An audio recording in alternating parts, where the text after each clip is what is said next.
Jain student, today we are going to discuss the topic liberalization. The first we discuss the nature and of economic crisis that need for the economic reform. The seriousness of situation which emerged in 1991 need for the economic reform can be the first continuous increase of fiscal deficit. Fiscal deficit refer to borrowing of the government on account of excess of its expenditure over revenue during a year. It is measured as a percentage of GDP. It is not healthy for the economy to have a higher fiscal deficit as it retards the growth of the country. If such borrowing are meant to finance non-development program by the government, it may result in inflationary trend in the economy. During the 1991, the fiscal deficit was at high as 8.4% of the GDP. In recent past, there has been a widening gap between the income and expenditure of the government, which led to mounting fiscal deficits.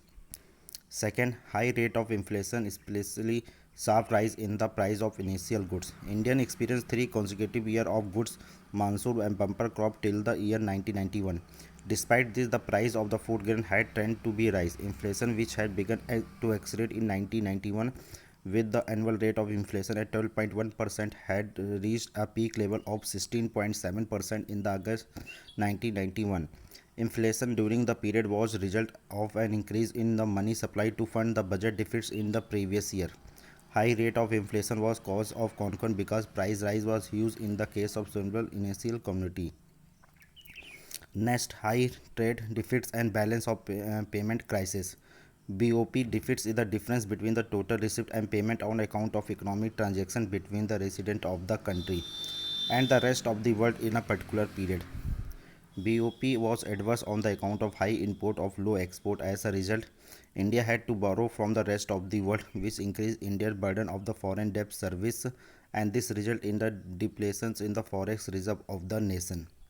So in 1991, India foreign exchange reserve have been declined to so such low level that they were not enough to pay more than the 2 week import. As a result of falling exchange rate, depletion in our exchange reserve, and the foreign investors starting losing confidence in our economy, the situation becomes so worse that India has to mortgage country and good reserve with the Bank of England to repay loan taken from the foreign countries. Next, Gulf crisis leading to high external debt. On the account of the Iraq war, there was an increase in the price of the crude oil, petroleum product, and it widened our trade deficits.